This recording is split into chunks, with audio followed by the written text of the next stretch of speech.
Hello అందరికి. Welcome to stock markets info Telugu channel. మన మార్కెట్‌లు ఈరోజు నెగెటివ్‌లో క్లోజ్ అయ్యాయి. అది కూడా రేంజ్ బౌండ్‌తోనే మార్కెట్స్ ఉండి అంటే హెవీ వాలటైల్ లేకుండా అలాగానే ఉంటూ డౌన్ సైడ్ వచ్చాయి. నెక్స్ట్ రిటైల్ ఇన్ఫ్లేషన్ వచ్చింది. నెక్స్ట్ మనకది రిటైల్ ఇన్ఫ్లేషన్ తగ్గింది. దాంతో మనకు కొంచెం పాజిటివ్ న్యూస్ ఉండే ఛాన్సెస్ ఉన్నాయి మార్కెట్‌కు. నెక్స్ట్ ఎఫ్ఐఎస్, డిఐఎస్ ఎలా ఉన్నారు? ఇది వన్ నేషన్ వన్ ఎలక్షన్ అనేది రాబోతుంది. అండ్ నెక్స్ట్ బిల్ పాస్ అయిందంటే వన్ నేషన్ ఎలక్షన్ అని ఉంటే మనకు ఏంటంటే అమౌంట్ అనేది ఎక్కువ ఖర్చు కాకుండా ఉంటుంది. ఎందుకంటే 2 టైమ్స్ ఎలక్షన్స్ కంటే సింగిల్ టైమ్ ఎలక్షన్స్ జరిగినాయనుకోండి మనకు ప్రభుత్వం అమౌంట్ అనేది చాలా అనేది ఈ యూజ్‌ఫుల్ అయిన వాటికి ఉపయోగించడానికి ఉంటుంది కాబట్టి మనకనేది పాజిటివ్‌గా ఉండే ఛాన్సెస్ ఉంటుంది. నెక్స్ట్ రేపటి మార్కెట్ ఎలా ఉండబోతుందనేది ఒకసారి వీడియోలోకెళ్ళి చెక్ చేద్దాం. ప్లస్ మనం ఇదొచ్చేసి ఎడ్యుకేషన్ పర్పస్ వీడియో చేయడం జరుగుతుంది. మీరు ఇన్వెస్ట్‌మెంట్ చేయాలి అనుకుంటే మీ పర్సనల్ ఫైనాన్షియల్ అడ్వైజర్ సంప్రదించి మాత్రమే బై, సెల్ చేయండి. ఇది ఏందంటే మనం వీడియో అనేది ఎడ్యుకేషన్ పర్పస్ చేయడం జరుగుతుంది. కాబట్టి మీరు ఇన్వెస్ట్‌మెంట్ చేయాలి అనుకుంటే పర్సనల్ అడ్వైజర్‌ని సంప్రదించండి. నెక్స్ట్ మనం ఇదేందంటే ఓవరాల్‌గా మనం మార్కెట్ ఎలా ఉండబోతుందని చెప్పడం జరుగుతుంది ఇందులో. ఈరోజు మార్కెట్స్ వచ్చేసి నిఫ్టీ 93 పాయింట్స్, నిఫ్టీ సెన్సెక్స్ వచ్చేసి 236 పాయింట్స్, బ్యాంక్ నిఫ్టీ వచ్చేసి 174 పాయింట్స్ నెగెటివ్‌లో క్లోజ్ అయ్యాయి. ఐటీ అనేది 351 పాయింట్స్ ప్లస్‌లో క్లోజ్ అయింది. స్మాల్ క్యాప్ వచ్చేసి 570 పాయింట్స్ మైనస్‌లో క్లోజ్ అయ్యాయి. ఆ మార్కెట్స్ మైనస్ క్లోజ్ అయ్యాయి. మార్కెట్‌లో అయితే ప్రెజెంట్ అయితే పాజిటివ్ ట్రెండే ఉంది. అంటే అప్ సైడ్‌కే ట్రెండ్ అనేది ఉంది. పాజిటివే ఉంది. బట్ కాకపోతే ఏందంటే ఆల్రెడీ న్యూస్ వచ్చేసింది.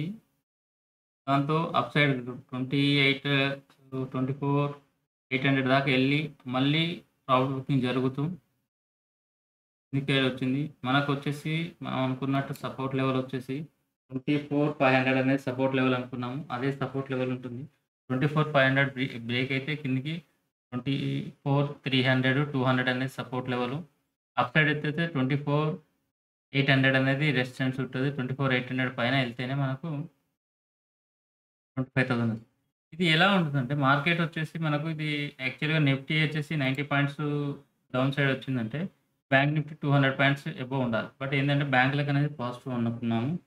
నెక్స్ట్ బ్యాంక్‌లకు పాజిటివ్ అయినాక కూడా మనకేందంటే మార్కెట్స్ అనేది ఆప్షన్స్‌ని బట్టి మార్కెట్ అనేది మొమెంటమ్ ఉండే ఛాన్సెస్ ఉంటాయి.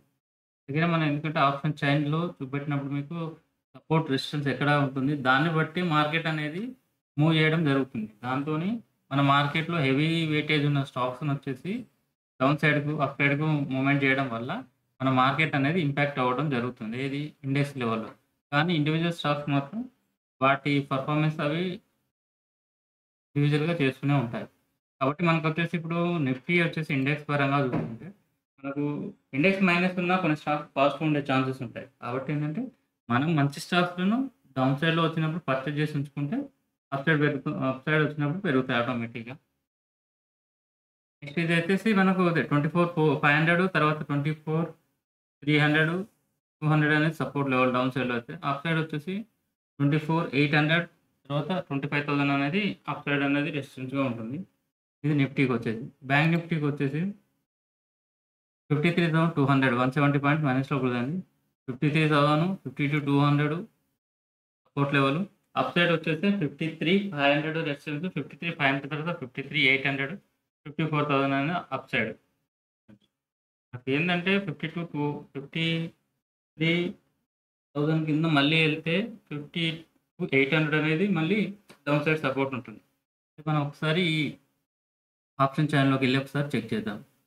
ఆప్షన్ చైన్‌లోకెళ్ళి చెక్ చేస్తే ఈరోజు మనకొచ్చేసి నిఫ్టీ ఆప్షన్స్ అనేది ఎక్స్‌పైరీ. కాబట్టి మన మార్కెట్ అనేది హెవీ మొమెంటమ్‌గా లేకుంటూ అక్కడనే ఉంది. ఇగో చూడండి. 24,500 అనేది ఆప్షన్స్. కాల్స్ అనేది హెవీ సేల్ చేశారు. కాబట్టి దానికంటే డౌన్‌లోనే క్లోజ్ అవ్వడం జరుగుతుంది. దాని గురించే మనం ఈ ఆప్షన్స్‌ను ఐడెంటిఫై చేసుకుంటే మన మార్కెట్ ఎక్కడ ఉంటుంది. ఈవెంట్స్ ఉన్నాయనుకోండి. అప్ సైడ్ ఎక్కడ ఉంటుంది, డౌన్ సైడ్ ఎలా ఉంటుంది అనేది ముందే తెలిసిపోతుంది. ఇలా ఉన్నప్పుడు ఏవన్నా బిగ్ ఈవెంట్స్ ఉన్నప్పుడు మాత్రం మనకు 2 సైడ్స్ అనేది ప్రీమియం అనేది ఎక్కువగా ఉంటుంది. ఇప్పుడు మార్కెట్ ఏందంటే ఈ డేటా ప్రకారంగా మనం చూస్తే 25,000 అనేది మాక్సిమం రాకపోవచ్చు అనే ఉద్దేశ్యంతోనే ఉన్నారు. కానీ 25,000 బ్రేక్ అయ్యేదుంటే మళ్ళీ అప్ సైడ్‌కెళ్ళే ఛాన్సెస్ ఉంటాయి. ఇక్కడ అమ్మిన వాళ్ళు ఏం చేస్తారంటే ఇక్కడ కవర్ చేసుకొని మళ్ళీ నెక్స్ట్ 25,500 సెల్ చేస్తారు. ఇక్కడ చూడండి 26,000 అయితే ఈ వీక్ అంటే ఎప్పటి వరకు 19థ్ డిసెంబర్ వరకు రాదు అని చెప్పేసి చాలామంది ప్రిడిక్ట్ చేసి అది కాల్స్ అనేది అమ్మేశారు. అది ఎందుకంటే 26,000 రాదు కాబట్టి వాళ్ళు అమ్మేసిన ఎంత కాల్స్ అమ్మేసినా కూడా 26,000 కాల్ రాదు కాబట్టి వాళ్ళకు ఈ అమౌంట్ అనేది 19థ్ లోపు రాకపోతే వాళ్ళకి అమౌంట్ అనేది వస్తది. కాబట్టి ఏందంటే 26,000 రాదు అనే ఉద్దేశ్యంతోని వాళ్ళు హెవీగా సెల్ చేశారు. ఇన్ కేస్ ఆఫ్ 25,500 గనుక క్రాస్ అయిందనుకోండి 2, 3 డేస్‌లోనే అప్పుడు 26,000 వస్తదేమో అని చెప్పి ఇది క్రాస్ అయ్యి మళ్ళీ ఇక్కడికొస్తది. కాబట్టి మనం ఎక్కడ సపోర్ట్ ఉంది, ఎక్కడ రెసిస్టెన్స్ ఉంది దీన్ని బట్టి మనం కొంచెం గెస్ చేయగలుగుతాము. దాని గురించి మనం ఇప్పుడు 24,600 అనేది న్యూట్రల్‌గా ఉంది. అంటే 24,600 పైకెళ్ళదు అని చెప్పేసి ఇప్పుడు హెవీగా కాల్స్ ఉన్నాయి. 24,600 పైన వస్తే మళ్ళీ 24,700, 800 ఇవన్నీ కూడా నార్మల్‌గా ఉన్నాయి. ఈ 800 బ్రేక్ అయితే మాత్రం మళ్ళీ 25,000 అనేది వస్తుంది. అలాగే డౌన్ సైడ్ వచ్చేసి 24,500 అనేది సపోర్ట్‌గా ఉంది. 24,500 కింద మళ్ళీ 24,400, 24,300 ఇలా ఉన్నాయి. మళ్ళీ మేజర్‌గా వస్తే మళ్ళీ 24,000 అనేది ఉంది. కాకపోతే ఏందంటే మనకు డౌన్ సైడ్ వచ్చినప్పుడు మాత్రం స్లోగా వచ్చే ఛాన్సెసే ఉంటాయి. ఫాస్ట్‌గా అయితే రాదు. అప్ సైడ్ మాత్రం స్లోగా ఎళ్తుంది. డౌన్ సైడ్ ఏందంటే ఇప్పుడు 100 పాయింట్స్‌కి అట్లా ఇప్పుడు 24,500 అది బ్రేక్ అయ్యేదుంటే మనకు మళ్ళీ 200 పాయింట్స్ 24,300, 24,300 తర్వాత మళ్ళీ నెక్స్ట్ మళ్ళీ 25,000 ఇలా ఏందంటే డౌన్ సైడ్ వస్తుందనుకో ఫాస్ట్‌గా ఇది చేస్తాం. అప్ సైడ్ కూడా ఏందంటే ఇవి దాటుకుంటూ ఎళ్ళాలి అంటే కొంచెం అప్ సైడ్ టైం ఉంటది. ఎనీ న్యూస్ వచ్చింది అనుకుంటే వన్ సైడ్ వన్స్ మీకు 10-15 మినిట్స్‌లో 100 పాయింట్స్ ఇట్లా జంప్ వచ్చిందంటే మనకు మళ్ళీ నెక్స్ట్ 24,800 పైన మళ్ళీ 25,000 వచ్చే ఛాన్సెస్ ఉంది. బట్ ఇదన్నీ కూడా ఏంటంటే మనకు మార్కెట్‌లో వచ్చే న్యూస్‌ని బట్టి నెక్స్ట్ మొమెంటమ్‌ని బట్టి మనకు చేంజ్ అవ్వడం జరుగుతుంది మార్కెట్. ఇదొకటి. నెక్స్ట్ మనకు బ్యాంక్ నిఫ్టీ చూసుకుంటే బ్యాంక్ నిఫ్టీ వచ్చేసి ఇప్పుడు మంత్లీ ఎక్స్‌పైరీ ఉంది. బ్యాంక్ నిఫ్టీలో మంత్లీ ఎక్స్‌పైరీ కాబట్టి చూడండి ఇప్పుడు మనకి ఇది ఎక్కడుంది 23,500 అనేది కొంచెం రెసిస్టెన్స్‌గా ఉంది. అంటే సెల్లర్స్ ఎక్కువ చేస్తున్నారు. నెక్స్ట్ 53,700 అనేది సపోర్ట్‌గా ఉంది. ఇది కనుక అంటే 53,500 పైన అబోవ్ హోల్డ్ అయ్యి ఉందంటే మళ్ళీ నెక్స్ట్ వచ్చేసి 54,000 ఇక్కడ మీకు 100-200 పాయింట్స్ ఇది. మార్కెట్ ప్రెజెంట్ అయితే పాజిటివ్ న్యూస్‌లోనే ఉంది బ్యాంక్ నిఫ్టీ ఎందుకంటే సీఆర్ఆర్ కట్ కాబట్టి. దానికి తోడు ప్లస్ గ్లోబల్‌గా డాటాను వెయిట్ చేయడం జరుగుతుంది. గ్లోబల్‌గా వచ్చే డాటాను దీనికి మార్కెట్‌కి పాజిటివ్ ఉండేదుంటే మార్కెట్ అప్ సైడ్ వెళ్ళడానికి ఛాన్సెస్ ఉంటుంది. ప్లస్ ఏందంటే ఈ ఎఫ్ఐఎస్ అనేది సెల్లింగ్ ఎక్కువ చేస్తున్నారు. ఈ ఎఫ్ఐఎస్ గనుక కొంచెం బయింగ్‌లోకి వచ్చేదుంటే మనకు మార్కెట్ అనేది సపోర్ట్ చేసి అప్ సైడ్ వెళ్ళడానికి ఛాన్సెస్ ఉంటాయి. ప్లస్ ఈ యూఎస్‌లో ఏందంటే చెప్పాం కదా మనం జనవరి 20 తారీఖు 20-21, 22 మధ్యలో అనేది ట్రంప్ అనేది ఎలక్ట్ అవుతాడు. అప్పటి నుంచి ఏమన్నా డెసిషన్ తీసుకుంటారా అనే ఉద్దేశంతోని మార్కెట్ అనేది అక్కడి వరకు కూడా కొంచెం ఇట్లా స్తబ్దుగా ఉండి అప్ సైడే ఉండే ఛాన్సెసే ఉంది. బట్ అక్కడ వచ్చినంక మనకు ఏమన్నా డెసిషన్స్ అనేది తీసుకునే దాన్ని బట్టి మన మార్కెట్ అనేది ఎక్కువగా రియాక్ట్ అయ్యే ఛాన్సెస్ ఉంటుంది. ప్లస్ దానిలోపు ఏందంటే మనకు డాటాస్ మనకొచ్చే ఈ డాటాను ప్రకారంగానే వాళ్ళు మనకు ప్రైస్‌కి రేట్ కట్ అనేది చేయడము, ఆర్‌బీఐ పాలసీ ఇవన్నీ గూడా మనకుంటుంది. ఇప్పుడు వచ్చేసి మనకు ఈరోజు వచ్చేసి డాటా వచ్చింది. IIP data 3. ప్రీవియస్ వచ్చేసి 3.10 ఉంది. ఎక్స్‌పెక్టెడ్ 3.5 ఎక్స్‌పెక్ట్ చేస్తే 3.5 వచ్చింది. ఇది మనం అనుకున్నట్టుగానే వచ్చింది. ఇన్‌ఫ్లేషన్ డాటా వచ్చేసి 2.6 ప్రీవియస్‌గా ఉంటే మనకు 2.6 ఉంటే 2.7 అనేది కొంచెం ఇది ఇన్‌ఫ్లేషన్ అనేది యూఎస్ పెరిగింది. ఇన్‌ఫ్లేషన్ పెరిగింది కాబట్టి నెక్స్ట్ వచ్చే వాటికి మనకు నెక్స్ట్ వచ్చే ఆర్‌బీఐ పాలసీ మీట్ వచ్చేసి 19థ్ నుండి. కాబట్టి ఏందంటే ఇంట్రెస్ట్ రేట్ తగ్గిస్తారనే ఉద్దేశంతోని కొంచెం మార్కెట్ అనేది అప్ సైడ్ రావడానికి ఛాన్సెస్ ఉంది. బట్ ఈరోజు 12థ్‌లో మనది ఏఐపీ ఇన్‌ఫ్లేషన్ డాటా వచ్చింది. ఇయర్ ఆన్ నవంబర్ మంత్ చూస్తే 6.2 ప్రీవియస్‌గా ఉంటే ఎక్స్‌పెక్టేషన్ వచ్చేసి 5.53 ఎక్స్‌పెక్ట్ చేస్తే 5.48 ఇది అనేది కొంచెం మనకు ఇన్‌ఫ్లేషన్ రేట్ తగ్గింది కాబట్టి కొంచెం పాజిటివ్ ఉంది. ప్లస్ ఇంకోటి ఈబీసీ ఇంట్రెస్ట్ రేట్ అనేది యూరోపియన్‌ది వచ్చేసి ఈరోజు వచ్చేసి 3.4 ప్రీవియస్‌గా ఉంటే 3.15 ఎక్స్‌పెక్ట్ చేస్తే 3.15 వచ్చింది. దీనితోని కూడా మనకు ఏందంటే, మనకు ఈ ఇంట్రెస్ట్ రేట్ తగ్గియడం వల్ల మనకు మార్కెట్‌కనేది బెనిఫిట్ ఉంటుంది. ప్లస్ ఇది 12థ్ వచ్చేసి జాబ్‌లెస్ క్లెయిమ్స్ వచ్చేసి 224,000 ఉంటే 220 ఎక్స్‌పెక్ట్ చేస్తే 2.42 అనేది. ఈ జాబ్‌లెస్ క్లెయిమ్స్ కూడా ఎక్కువయ్యాయి. అంటే ఏంటి? మనకు నెక్స్ట్ వచ్చే దాంట్లో మార్కెట్‌లో ఇది యూఎస్ రేట్ కట్ చేయకపోతుందనే ఉద్దేశ్యం మనకు ఈ క్లియర్‌గా ఈ డాటాను బట్టి మనకు తెలుస్తుంది. కాబట్టి ఈ డాటాను బేస్ చేసుకొని ఎలా ఉండబోతుంది, నెక్స్ట్ ఫర్దర్‌గా గవర్నమెంట్ ఎలాంటి స్టెప్స్ తీసుకుంటుంది అనే ఉద్దేశ్యంతోనే మన మార్కెట్ అనేది మూవ్ అవ్వడం జరుగుతుంది. ఏది మూవ్ అవునా కూడా మనకు కావాల్సిందేందంటే, మన మార్కెట్‌లో ఉన్న స్టాక్స్ ఇప్పుడు డౌన్‌లో ఉన్నాయా? హైలో ఉన్నాయా? అదొక్కటి చెక్ చేసుకోవడము. ప్లస్ మనం చూసే స్టాక్స్ వచ్చేసి డౌన్ సైడ్ వచ్చినియి అనుకుంటే, మనం కొనుక్కున్నాం అనుకోండి, పెరిగినప్పుడు ఆటోమేటిక్‌గా పెరుగుతాయి. మనం ఏందంటే ఏది స్టాక్ అయినా ఇప్పుడు రిలయన్స్ మొన్నటి దాకా పెరిగింది. పెరిగినాక స్టాక్స్ పెరిగినంక మళ్ళీ అప్ సైడ్ వస్తది. ఎందుకు అంటే మీరే చూడండి. ఇప్పుడు ఇక్కడ ఉన్నారు.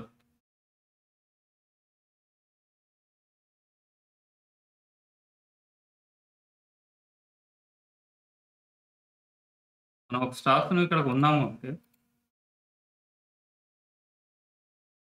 మనం ఒక స్టాక్స్‌ని కొన్నాము అనుకుంటే, ఆ స్టాక్స్‌ను పెరిగినప్పుడు అమ్మేసుకుంటాం. అంటే ఏంది? ఇప్పుడు దీంట్లో స్టాక్స్ వచ్చేసి రోజు బై చేసి సెల్ చేసేవాళ్ళుంటారు. లేదు ఎప్పుడో ఒకసారి బై చేసి సెల్ చేసేవాళ్ళుంటారు. లేదు మనం ఒక ఇంత పర్సెంటేజ్ వస్తే మాత్రమే సెల్ చేద్దాం అనుకునే వాళ్ళుంటారు. కాబట్టి ఏందంటే ఇప్పుడు 12 ఈరోజొచ్చేసి 1262 ఉన్నది. 1200లో ఉన్నోరు లేదా 1160లో ఉన్నోరు. వాళ్ళేం చేస్తారు కొంచెం పెరిగింది కదా! మళ్ళీ మార్కెట్ పడితే మళ్ళీ బై చేద్దాము. 1 వీక్‌కోసారి, 10 డేస్‌కోసారి ట్రేడ్ చేసేవాళ్ళుంటారు. అదే రోజు పెరిగితే అమ్ముదామని ట్రేడ్ చేసేవాళ్ళు కొంతమందుంటారు. కాబట్టి ఏందంటే మార్కెట్‌లో అప్ అండ్ డౌన్ అనేది కామన్‌గా అవుతూనే ఉంటుంది. కాబట్టి మన మార్కెట్‌లో ఏందంటే మనం ఇప్పుడు ఇక్కడ పెరిగింది కాబట్టి ఈరోజు రూ. 15 డౌన్ ఉంది. నెక్స్ట్ అంతకుముందు కొన్నవాళ్ళుంటారు. లేదు ఇక్కడ కొన్నవాళ్ళుంటారు. ఇక్కడ కొన్నవాళ్ళుంటారు. ఇక్కడ అమ్మలేకపోయారు. అబ్బా! అక్కడ అమ్మలేకపోయాం కదా! మళ్ళీ పడతదేమో, మళ్ళీ పడితే తీసుకుందాం. ఇక్కడికొస్తే తీసుకుందాం అని చెప్పేసి ఏం చేస్తారు? ఇంకా రూ. 50 కింద వస్తదేమో అనే ఉద్దేశ్యంతోని ఏం చేస్తారు? మళ్ళీ మనం ఉన్న రేట్ వస్తదేమో అని చెప్పేసి 50 అయితే చాలు 50 ప్రాఫిట్ బుక్ చేద్దామని చెప్పేసి చేసుకునే వాళ్ళుంటారు. ఎందుకంటే మార్కెట్ అప్ అండ్ డౌన్ అవుతూనే ఉంటుంది. ప్లస్ దీంట్లో ఏందంటే కొందరు 1 వీక్, 10 డేస్‌కు అట్లా హోల్డ్ చేసి మళ్ళీ మనీ అవసరం ఉన్న వాళ్ళు కూడా కొందరు. కాబట్టి ఏందంటే మార్కెట్‌లో మంచి స్టాక్స్ పెరిగినా కూడా మళ్ళీ డౌన్ సైడ్ వస్తుంది. మీకు కొన్ని స్టాక్స్ వన్ సైడ్ పెరుగుతున్నాయంట. వన్ సైడ్ పెరిగినా కూడా మళ్ళీ అది డౌన్ సైడ్ వచ్చినప్పుడు అలానే వస్తుంది. ఎందుకు అంటే వన్ సైడ్ ఎప్పుడు కూడా ఒక మార్కెట్‌లో వన్ వేలో అంటూ ఎప్పుడో వెళ్ళడం జరగదు. కాబట్టి మీరు లోలో ఉంది ఇప్పుడు ఐపీఓలో వచ్చే స్టాక్స్ ఏందంటే అవి లోలో వచ్చే స్టాక్స్ కొన్ని వచ్చాయనుకోండి. అవి వన్ సైడ్ కొంచెం వెళ్ళాయి. ఎళ్ళినాక మళ్ళీ తర్వాత ఎక్కడనో ఒక కాడ వచ్చేసి మనకు మళ్ళీ ప్రాఫిట్ బుకింగ్ అనేది జరుగుతుంది. కాబట్టి ఏందంటే మంచి స్టాక్స్ మీరు పర్చేజ్ చేసి ఉంచుకున్నామనుకోండి. మనకు ఆటోమేటిక్‌గా ఆహ్, వెల్త్ అనేది ఈజీగా గెయిన్ చేయడం జరుగుతుంది. Next bank Nifty. Bank Nifty వచ్చేసి IndusInd bank, ICICI bank, AS small bank. IndusInd bank ఇంతకుముందు డౌన్‌లో ఉండేది. ఎక్కడికెళ్ళినా గంతే 980, 980, 970 అట్లా ఎళ్ళినంక మళ్ళీ అక్కడి నుంచి ఏదో ఒక లెవెల్‌లో దానికి ఒరిజినల్ వాల్యూ అంటే ఆ రేట్ పెట్టాల్సిన వాల్యూ ఎంతుందో అది ఒక వాల్యూకొస్తుంది. అప్పుడొచ్చినప్పుడు అది ఆటోమేటిక్‌గా నెగెటివ్ ఉన్నాయి. ఇంతమంది ఇన్ని కోటక్ బ్యాంకు, ఎస్‌బీఐ, హెచ్‌డీఎఫ్‌సీ ఇవన్నీ నెగెటివ్ ఉన్నాయి. ఇవన్నీ పాజిటివ్ ఉన్నాయి. ఇవేందంటే ఆల్రెడీ అంతకుముందే ఇండస్ఇండ్ బ్యాంక్ అప్ సైడ్ ఉన్నప్పుడు ఇవన్నీ అప్ సైడ్ ఉన్నా ఇండస్ఇండ్ బ్యాంక్ డౌన్‌లోకొచ్చింది. అప్పుడు డౌన్ సైడ్ వచ్చింది. కానీ ఆల్రెడీ అది పడేసరికి ఇప్పుడేందంటే మార్కెట్‌లో ఇవన్నీ నెగెటివ్ ఉన్నా గూడా అది పడేదానికంటే అది ఏ రేట్‌కైతే పడాలో ఆ రేట్ ఉన్న నెగెటివ్ న్యూస్‌తోని డౌన్ సైడ్ వచ్చింది. కాబట్టి మళ్ళీ అప్ సైడ్ రావడానికే చూస్తది. కాబట్టి ఏందంటే మనము చూసే స్టాక్స్ మనకు అప్పుడున్న పరిస్థితుల్లో మార్కెట్‌కి అనుగుణంగా ఉందా? మనం అనుకునే స్టాక్స్ ఏ లెవెల్‌లో ఉందో అది ఒక్కసారి మనం చెక్ చేసుకొని పర్చేజ్ చేసుకుంటే మాత్రం మనకు దీంట్లో అయితే ధోకా ఏముండదు. నెక్స్ట్ మనం అనుకున్నాం గదా! ఇది one nation, one election bill అనేది క్యాబినెట్‌లో క్లియర్ అయితే నెక్స్ట్ వీక్ పార్లమెంట్‌లో గూడా ప్రవేశపెట్టడానికి చూస్తున్నారు. బట్ ఇది మాత్రం మాక్సిమం అయిపోతది. అయిపోతే మాత్రం ఇది పాజిటివ్ న్యూస్ అనేది మనం అనుకోవచ్చు. నెక్స్ట్ డిఐఎస్ అని జెప్పేసి నిన్న ఎఫ్ఐఎస్ వచ్చేసి 1000 క్రోర్స్ అయితే సెల్ చేశారు. ఈరోజు వచ్చేసి కొన్ని బల్క్ డీల్‌లు ఉన్నాయి. కాబట్టి ఒకసారి చెక్ జేయాలి. 3500 క్రోర్స్ అనేది టోటల్‌గా వీళ్ళే సెల్ చేసిర్రా? లేదంటే కొన్ని బల్క్ డీల్ వల్ల ఇదయిందా? నెక్స్ట్ డిఐఎస్ వచ్చేసి 2600 క్రోర్స్ అనేది బై చేశారు. ఎఫ్ఐఎస్ మాత్రం సెల్లింగ్‌లో బల్క్ డీల్స్ కొన్నున్నాయి. ఆళ్ళు సెల్ చేశారనుకోండి. ఇది కొంచెం మళ్ళీ నెక్స్ట్ రేపు చూస్తే మనకు మార్కెట్‌లో క్లియర్ డాటా అని వచ్చే ఛాన్సెస్ ఉంది. నెక్స్ట్ మన మార్కెట్స్. ఇదేంటంటే ఇది చూడండి. ఓపెన్‌లో పాజిటివ్ ఓపెన్ అయింది. 24,645 దాకా ఎళ్ళింది. నెక్స్ట్ డ్రాస్టిక్‌గా డౌన్ అవుతుంది. 24,538 ఏందంటే ఇప్పుడు మనము ఇది చూసామనుకోండి. 5 డేస్‌లో చూస్తే ఇక్కడ దాకా వచ్చేసింది. మళ్ళా అప్ సైడ్ ఎళ్ళింది. అదే 1 మంత్ చూసామనుకోండి. చూడండి 1 మంత్‌లో అయితే అప్ సైడ్ ఉంది. మళ్ళీ నెక్స్ట్ 6 మంత్స్ చూసుకుంటే అప్ సైడ్ ఎళ్ళింది. ఇక్కడికెళ్ళింది. ఒక మేజర్ హై పాయింట్ దగ్గర 26,216 దాకా ఎళ్ళింది. మళ్ళీ డౌన్ సైడ్ వచ్చింది. మళ్ళీ అప్ సైడ్. మీకు మార్కెట్‌లో అనేది అప్ అండ్ డౌన్ అనేది జరుగుతుంది. బట్ దాన్ని బట్టి మన స్టాక్స్ ఇప్పుడు ఒక స్టాక్స్ ఈరోజు పెరిగేదనుకోండి. మనకు నేను అనుకున్నట్టుగా ఇగో చూద్దాం. ఒక స్టాక్స్ గనుక మనకు ఈరోజు గనుక చూడండి. మనకు నిఫ్టీలో, 50లో 16 స్టాక్స్ అనేది పాజిటివ్ ఉన్నాయి. 33 అనేది నెగెటివ్ ఉన్నాయి. నెక్స్ట్ ఎఫ్&ఓలో వచ్చేసి 66 స్టాక్స్ పాజిటివ్ ఉన్నాయి. 154 స్టాక్స్ అనేది నెగెటివ్ ఉన్నాయి. నెక్స్ట్ 500 స్టాక్స్‌లో నిఫ్టీ 500లో 135 పాజిటివ్ ఉన్నాయి. 360 నెగెటివ్ ఉన్నాయి. మనకొచ్చేసి ఇగో ఈరోజు చూడండి. అన్ని స్టాక్స్ సెక్టార్స్ ఇవి సెక్టార్స్ పరంగా చూసుకుంటే నిఫ్టీ ఐటీ సెక్టార్స్‌ను మెటల్ సెక్టార్ ఒకటి కొంచెం పాజిటివ్‌గా ఉంది. మిగతా అన్నీ కూడా డౌన్ అయింది. వీటిలో నిఫ్టీ మీడియా అనేది ఎఫ్ఎంసీజీ అనేది బాగా డౌన్ సైడ్ వచ్చింది. ఇప్పుడు నేను నిఫ్టీ మీడియా అనేది డౌన్ సైడ్ వచ్చిన నెక్స్ట్ మళ్ళీ పర్ఫార్మెన్స్ మార్కెట్ పెరిగినప్పుడు నిఫ్టీ మీడియా అనేది మళ్ళీ అప్ సైడ్‌కి వచ్చే ఛాన్సెసే ఉంటుంది. కాబట్టి ఈరోజు పడిన దాంట్లో మనం వాచ్ చేసుకుంటూ ఉండాలి. వాచ్ చేసుకుంటుంటే మార్కెట్‌లో మనకు ఎప్పుడైతే మనం అనుకున్న స్టాక్స్ ఒక వెయిట్ చేస్తున్న స్టాక్స్ మనకు డౌన్ సైడ్ వచ్చిందో ఇది చూడండి. రూ. 100 అలా ఉండేది. ప్లస్ జీవీఎస్ ఫార్మా ఇప్పుడు రూ. 173 ఉంది. మార్కెట్‌లో వచ్చేసి మంచి స్టాక్స్ ఉన్నాయి అనుకుంటే, మనం బై చేసి ఉంచుకున్నాం అనుకోండి, ఆటోమేటిక్‌గా మనకు వెల్త్ అనేది గెయిన్ చేయడం జరుగుతుంది. కాబట్టి ఏది మన స్టాక్స్ మనం కొంచెం వాచ్ లిస్ట్‌లో ఉంచుకుంటే, ఏదైతే మనం అనుకున్నామో, మిస్ అయితాం అనుకున్నామో, ఏదైనా వాచ్ చేసిన స్టాక్స్ మళ్ళీ మనకు అవైలబుల్‌లో ఉందో, మన ప్రైస్‌కొస్తుందో, అప్పుడు మార్కెట్ కండిషన్స్ ఒకసారి చెక్ చేసుకొని, మనం ఇన్వెస్ట్‌మెంట్ చేసుకున్నాం అనుకోండి, మన పోర్ట్‌ఫోలియో అనేది ఏమీ డ్యామేజ్ కాకుండా మంచిగా ఉండే ఛాన్సెస్ ఉన్నాయి. నెక్స్ట్ వచ్చేసి మనం ఏదైతే మంచి స్టాక్స్ అనుకుంటామో, ఆ మంచి స్టాక్స్‌ని వాచ్ చేసుకుంటూ ఉంటే, మనం అప్ సైడ్ వచ్చినప్పుడు నెక్స్ట్ మీకు ఇక్కడ చెప్పడం జరుగుతుంది. సో, దీంట్లో ఏందంటే అప్ అండ్ డౌన్‌లో ఉంటాయి. కొన్ని స్టాక్స్ ఏందంటే బాగా పాజిటివ్ న్యూస్ ఉండి కూడా డౌన్ సైడ్ రావడానికి కారణం ఏందంటే, ఎఫ్ అండ్ ఓలో 100% అనేది ఉంటుంది. ఏంది అంటే మనకు ఏదైనా ఒక స్టాక్స్ ఉందనుకోండి మనం అమ్మితే 100% వరకే అమ్మాలి గానీ 100 కంటే ఎక్కువ అమ్మడానికి ఉండదు. కాబట్టి ఏందంటే 100లో 95% అనేది ఎటు సైడ్ అయినా గాని బయింగ్ సైడ్ గాని, సెల్లింగ్ సైడ్ గాని అయ్యింది అనుకుంటే దాన్ని నెక్స్ట్ ట్రాన్సాక్షన్ అంటే 90 నుంచి మళ్ళీ 80 లోపు వచ్చే వరకు కూడా మనకు దానిలో ట్రాన్సాక్షన్ లేకుండా అంటే బై, సెల్ చేయడానికి ఫ్యూచర్స్‌లో ఉండదు. బట్ ఈక్విటీలో మాత్రం ఉంటుంది. కాబట్టి ఏదైనా ఉంటే ఒక స్టాక్స్ 95% అబోవ్ వచ్చింది అనుకుంటే దాన్ని ఏం చేస్తారంటే దాన్ని బ్యాన్‌లో పెడతారు. ఎఫ్ అండ్ ఓ బ్యాన్ అంటే అది.